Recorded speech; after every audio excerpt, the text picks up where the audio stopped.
Bonjour tout le monde!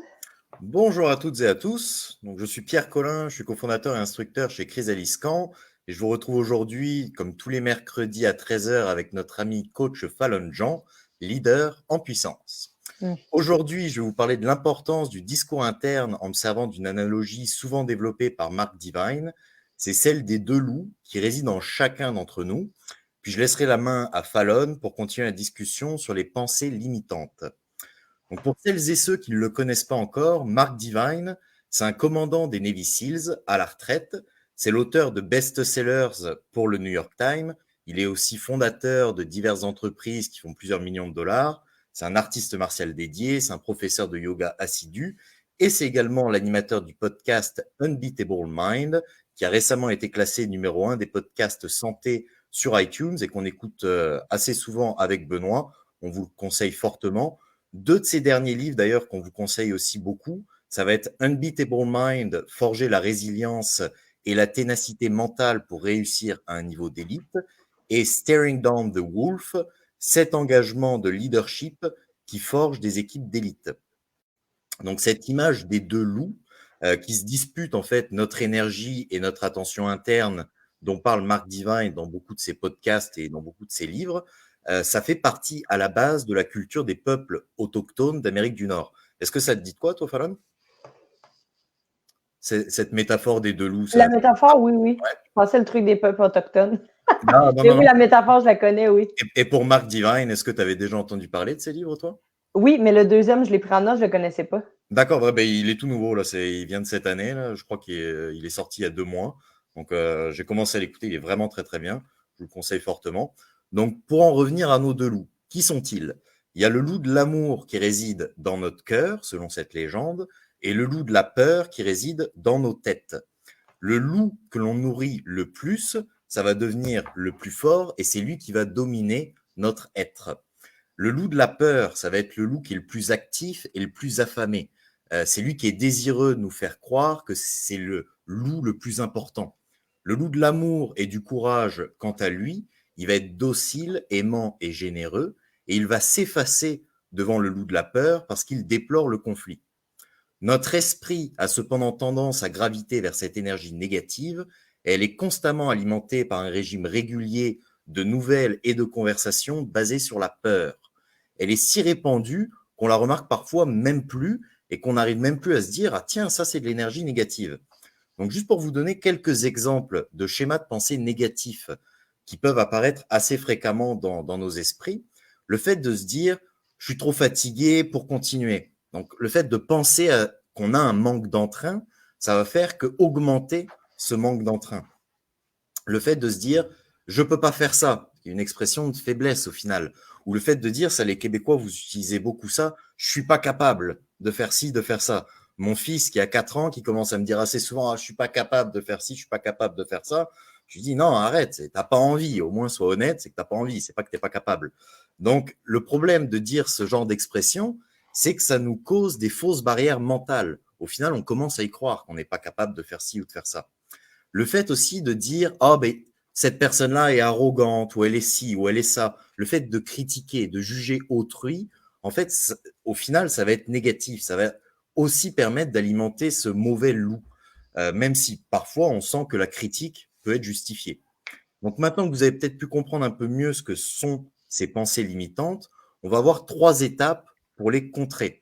La première, ça va être l'observation. La deuxième, ça va être l'interdiction. Donc, on s'interdit d'avoir ces pensées-là. Et la troisième et dernière étape, on va essayer de réorienter notre flux de pensée. Donc, si on se sent négatif, on va essayer de s'arrêter, on va se demander quel loup est-ce que je suis en train de nourrir maintenant? Qu'est-ce que je suis en train de penser maintenant?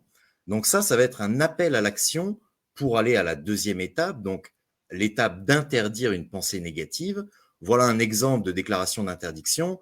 Ah bah Pierre, écoute, arrête de t'apitoyer sur ton sort, ou encore allez, tu vaux mieux que ça. Ça, c'est du discours interne où on essaye justement de s'interdire. On a reconnu qu'on était en train de penser à quelque chose de négatif. On est en train de s'interdire à soi-même d'avoir cette pensée.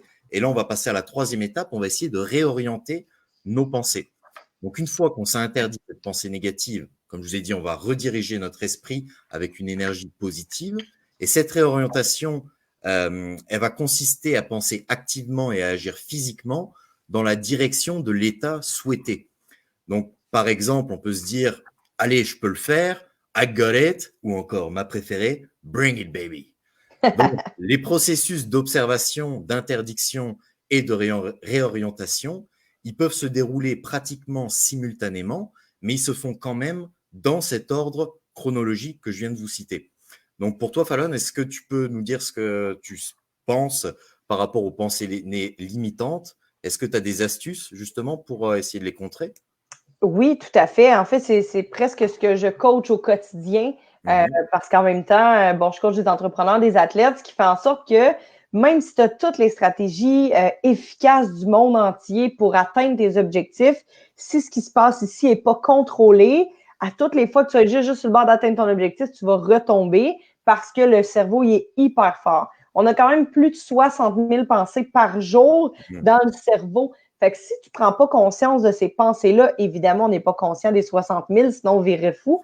Mais si tu ne prends pas conscience des pensées limitantes qui se passent dans ta tête, tu passes à côté d'une belle opportunité de contrôler ton état interne. Tu passes à côté d'une belle façon d'atteindre des résultats plus facilement. Puis c'est juste de développer l'habitude, donc d'observer ce qui se passe dans ta tête. Fait que si tu as l'habitude de dire « Oh mon Dieu, je suis fatiguée, j'y arriverai pas, je ne serai pas capable », tout ça, à toutes les fois que tu t'entends dire ça, c'est de faire comme « Attends une minute, là, c'est-tu vraiment ça que je veux dire? Ah non, là, tu t'encourages, puis là, tu vas dire les phrases comme Pierre a dit, c'est d'aller recadrer ça. Fait qu'au lieu de dire « J'ai pas le temps d'aller m'entraîner », ben, c'est d'aller dire, OK, ben, je décide de ne pas m'entraîner, je prends pas le temps de m'entraîner ou peu importe quoi, mais c'est d'aller changer ce que tu dis avec ta bouche, mais ce que tu penses aussi. Fait que juste la pensée de, ah non, je suis trop fatiguée pour faire ça, ben, ça se peut que tu sois trop fatigué, mais si tu le répètes au quotidien, tu vas finir par te croire. Parce que ton cerveau, entre ce qui est vrai et ce qui ne l'est pas, il ne fait pas la différence. Je vous donne un exemple. Si à tous les jours, je fais un Facebook Live avec Pierre, puis juste avant de se connecter, je dis, mon Dieu, Pierre, tu as vraiment l'air cerné. Ah ouais, tu trouves? Ouais, ouais, je trouve que tu as un cerné. Puis demain, on fait un Facebook Live ensemble. Puis juste avant, j'ai dit, t'as-tu bien dormi? Tu as l'air cerné.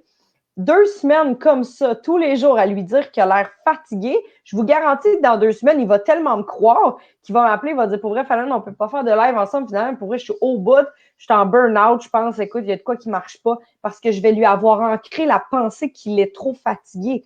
Puis il va finir par me croire. Puis plus il va me croire, plus il va être cerné. C'est incroyable, le cerveau.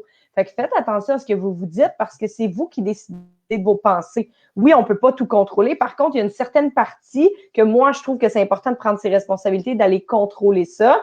Puis c'est dans le pouvoir de l'habitude. Fait que c'est les habitudes empilées. À toutes les fois que tu te rends compte que tu te dis que tu es fatigué ou à toutes les fois que tu te dis que tu n'es pas bon, tu arrives à t'observer et te dire, OK, qu'est-ce que je peux te dire de mieux qui va être plus efficace pour moi? Et c'est là aussi l'importance de la routine matinale. J'en parle souvent, les rituels de puissance ou appelle-le comme tu veux, ton Miracle Morning. Mais si à tous les matins, tu prends 5 minutes, 10 minutes, 15 minutes, peu importe pour toi, pour regarder tu es dans quel état, comment tu te sens, bien déjà, tu prends déjà le contrôle de ces pensées-là. Tu sais, moi, j'ai mon petit cahier ici, tous les matins, je le remplis, mais tous les matins, je prends conscience de ce qui se passe ici et je remplis plein de positifs. Ça, c'est important parce que souvent, les gens, ils parlent de la pensée positive, c'est du pelletage de nuages, puis de le monde des licornes. Mais c'est pas ça parce que le monde négatif, ben, c'est pas nécessairement aidant. Puis il y a déjà quelqu'un qui m'a donné la métaphore avec un shaker comme ça. Quand tu mets un shake dedans, là, avec du lait, ben, ça reste tout collé sur les parois. Fait que quand tu fais juste mettre de l'eau dedans, ça se nettoie pas super bien. C'est la même chose avec les pensées négatives ou les pensées limitantes. C'est que si tu essaies de frotter, un jour, ça va partir. Par contre, si tu laisses l'eau couler dans ton shaker, à la longue, tout ce qui est collé sur la surface va finir par s'en aller. Fait que ça, c'est la même chose avec ton cerveau. Si tu l'inondes de positif, ça va être beaucoup plus facile d'aller inverser la roue que d'essayer d'enlever le négatif. Ah, mon Dieu, je suis donc bien pas, j'ai encore une pensée limitante. Ah, je pense donc bien négatif. Fait essayer d'enlever ça. À la place de ça, bombarde de positif, puis un jour, le négatif il va rester là, il va toujours en rester, c'est normal. L'humain, il est ancré vers la solution plus facile, qui est souvent le négatif ou le fuir ou le figer, c'est normal. Puis c'est correct parce qu'on n'a pas été conçu pour vivre dans notre mission de vie et atteindre notre plein potentiel. C'est comme, sauve-toi du mammouth le plus vite possible et donne à manger à ta famille. Ouais, fait que c'est normal que le cerveau se dirige vers cette pensée-là, mais c'est à toi d'alimenter le loup, comme tu dis tantôt. Fait que d'aller mettre le maximum de positif par des vidéos, par des podcasts, par des audios, par ta routine matinale, par connecter avec des gens positifs. Tu sais, nous, on fait des Facebook Live à chaque semaine. Le vendredi, on est en webinaire avec Benoît. Moi, je suis en webinaire, puis en live, puis en partout avec plein d'entrepreneurs positifs. J'alimente mon cerveau. Tu sais, dans le temps du COVID, en ce moment, je peux rester assis et me dire, Colin, mes gyms sont fermés. Qu'est-ce qui va se passer avec ma carrière? Ben oui, je pourrais. Mais en même temps, ça va rien m'apporter. Fait que moi, j'ai pris la décision, puis c'est chacun différent pour chaque personne, mais j'ai pris la décision d'inonder mon cerveau de plus de positifs possible pendant le COVID. Est-ce que j'ai des journées plus difficiles? Oui, mais au moins, j'en ai conscience comparé à la plupart des gens qui vivent comme des robots et qui prennent pas conscience de quelques pensées limitantes qui sont ici. Et non seulement avoir ses propres pensées, parce que là, tu parlais du fait de quand on dit à quelqu'un oh, dis donc, tu as l'air bien cerné, ou tu as l'air ci, tu as l'air ça, de négatif, et donc la personne va au final, ça va s'avérer vrai, on va dire, cette chose négative. Ça marche aussi à l'inverse, si on dit quelque chose de positif à quelqu'un, si on essaye de faire un compliment à quelqu'un pour renforcer quelque chose de bien qu'il a pu faire, il va avoir tendance à faire cette chose-là encore mieux, parce que ça l'aide aussi lui-même à prendre confiance en ses compétences. Donc ça aussi, c'est quelque chose qu'on vous encourage, c'est non seulement à essayer d'avoir des pensées positives pour vous, mais aussi, au moins une fois par jour, essayer de dire « je donne un compliment à quelqu'un ». Ça vous fera du bien à vous, mais ça fera aussi du bien à la personne à qui vous allez le donner. Et justement, parmi les autres actions qui peuvent nourrir le courage et apprivoiser la peur, là j'en ai répertorié 4, ça va être de chercher et de trouver le bien chez les autres plutôt que de se focaliser sur qu'est-ce qui est négatif et qui peut nous énerver chez telle ou telle personne. On arrivera toujours à trouver, qu'on cherche du bien ou qu'on cherche du mal, si on cherche assez bien, on arrivera toujours à trouver, que ce soit chez soi ou chez les autres. D'éviter les jugements trop rapides. Les premières impressions, alors j'ai plus les chiffres sous les yeux, mais je crois qu'une première impression, c'est en moins d'une seconde. Oui, c'est 10 millisecondes. Combien tu dis? 10 millisecondes. 10 millisecondes, tu vois, qu'on a tendance à avoir une première impression sur quelque chose et que ça peut beaucoup influencer notre jugement. On sait que c'est vrai, ça a été prouvé scientifiquement, ben c'est à nous d'essayer d'y faire attention pour se dire, peut-être que la première impression a pu être fausse, essayer d'éviter les jugements trop rapides. Ça va être la deuxième chose. La troisième chose, ça va être d'essayer de se pardonner à nous-mêmes nos erreurs. Ça sert à rien de vivre dans le passé. On est tous humains, on fait tous des erreurs. Le but, c'est de se dire qu'est-ce qui va se passer demain. Et la quatrième et dernière chose que je vais vous conseiller aujourd'hui, ça va être d'essayer de rechercher à faire du bien autour de soi et d'aider les autres. Encore une fois, le fait de faire du bien autour de soi, ça crée aussi une chaîne hormonale dans notre cerveau, ça va créer aussi de la dopamine. C'est aussi pour ça que notre espèce a survécu. C'est le fait de faire du bien aussi autour de soi, de faire une bonne action, mais ça engendre des symptômes de bien-être. Donc, au final, on vous encourage aussi à faire ça. Ça vous rendra vous-même, ça vous fera sentir mieux vous-même. Donc, je vais finir avec ça. C'est qu'il est facile de se faire frapper par un défi invisible et de retomber dans le piège du loup et de la peur. Et vous devez essayer de pratiquer cette compétence, comme a dit Fallon, tous les jours et essayer de conditionner votre cœur et votre esprit à cultiver cet état d'amour et de courage. Et petit à petit, vous verrez que vous allez apprivoiser le loup de la peur dans ce processus et que votre loup du courage va devenir de plus en plus fort.